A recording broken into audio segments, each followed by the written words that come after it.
Request చేస్తున్నాం. I think విరాట పర్వంకి రైటర్గా పనిచేశారు మా విహారీ గారు. అందరికీ నమస్తే అండి. ఈ సినిమా ప్రొడ్యూసర్ డైరెక్టర్ ఇద్దరు నాకు చాలా కావలసిన వ్యక్తులు. రవి అన్న నాకు ఒక 15 yearsగా పరిచయము.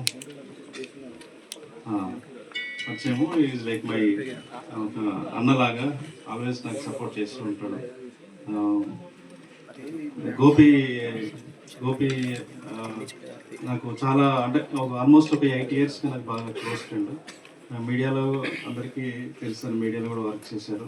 నా సినిమాకు కూడా తను రైటర్గా వర్క్ చేశారు. ఈ సినిమా ఫస్ట్ అంటే అతని చేత నేను బలవంతంగా ఉద్యోగం మాన్పించి నువ్వు డైరెక్ట్ చేయాలి, ఇట్లా నువ్వు జాబ్ చేస్తూ వెళ్తూ ఉంటే ఎప్పటికీ కాదు, ధైర్యం చేయాల్సిందే, నువ్వు రా నేను ఉన్నానని చెప్పేసి నేను ఉద్యోగం మాన్పించి ఈ సినిమా స్టార్ట్ చేయించాను నేనే. ఫస్ట్ ఈ లైన్ విని ఇది వర్కౌట్ అవుతుంది, ఒక 2-3 lines నేను విన్నాను తను చెప్పినవి. అందులో ఇది మంచి కమర్షియల్గా అండ్ మంచి స్కోర్ చేస్తారు మీరు డైరెక్టర్గా, పేరు వస్తుంది మీకు, ఇలాంటి కథ చెప్పడము అవసరం కూడా అని చెప్పి నేను అన్నతోనే చెప్పి ఈ సినిమా స్టార్ట్ అయ్యేలాగా ఇనిషియేటివ్ తీసుకున్నాను. అండ్ తిరువీరు నాకు బాగా ఇష్టమైన ఆర్టిస్ట్. ఆయన వ్యక్తిత్వం కానీ, ఆయన యాక్టింగ్ కానీ, ఆయన సినిమాల లైనప్ కానీ నాకు చాలా ఇన్స్పైరింగ్ అనిపిస్తుంది, చాలా ఇష్టం. సో ఫస్ట్ నేనే అతని దగ్గరికి కథని పంపించి చేసాం. ఫరియా గారికి కూడా నేనే మాట్లాడాను. ఆల్మోస్ట్ గాంధీ ఆర్ట్ డైరెక్టర్, ఆయన గోల్డెన్ లెగ్, అన్ని సినిమాల ఈ మధ్యలో ఆయన హిట్ సినిమాలన్నీ కూడా ఆయన ఆర్ట్ డైరెక్టర్ చేస్తున్నాడు. విరాటపురం కూడా తనే ఆర్ట్ డైరెక్టర్ వర్క్ చేశాడు. సో రిషి చాలా అద్భుతంగా చేశాడు. నేను ఈ సినిమా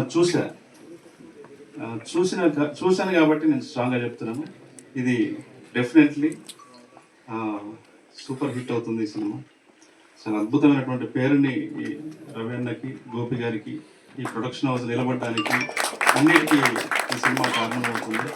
సో థ్యాంక్ యూ. ఇంకేమన్నా అయేష్ కాస్ట్యూమ్స్ చాలా బాగున్నాయి. అంటే పల్నాడు ఆ కాస్ట్యూమ్స్ ఆ టైంకి మీరు తీసుకెళ్ళారు. ప్రొడక్షన్ వాల్యూస్ కానీ అన్నీ అన్న మై మదన్న కూడా చాలా అద్భుతంగా చేశారు. ఇంకా అందరూ కేపీ గారు మ్యూజిక్ చాలా బాగుందండి. మీరు సాంగ్స్ బయటకు వచ్చాక ఈ మ్యూజిక్ డైరెక్టర్ గురించి అందరు మాట్లాడతారు. చాలా మంచి పాటలు ఇచ్చాడు, చాలా మంచి పాటలు ఇచ్చాడు. డెఫినెట్లీ కేపీ గురించి అందరు మాట్లాడతారు. మీరు గుండు కొట్టించుకున్నది గుర్తుపట్టలేదు. సో రవి అందరూ చాలా బాగా చేశారండి. అందరూ గోపీజీ విహారీ గురించి, మ్యూజిక్ డైరెక్టర్ గురించి, వీళ్ళిద్దరి గురించి కొత్తగా మాట్లాడేది ఏం లేదు, అసలు వేరే లెవెల్లో ఉంటుంది. డెఫినెట్లీ ఇది చాలా మంచి సినిమా అవుతుందండి. ఈ సినిమా కమర్షియల్గా కూడా హిట్ అవుతుంది. సో అందరికీ congratulations. Thank you. Thank you Venu గారు, థ్యాంక్ యూ సో మచ్.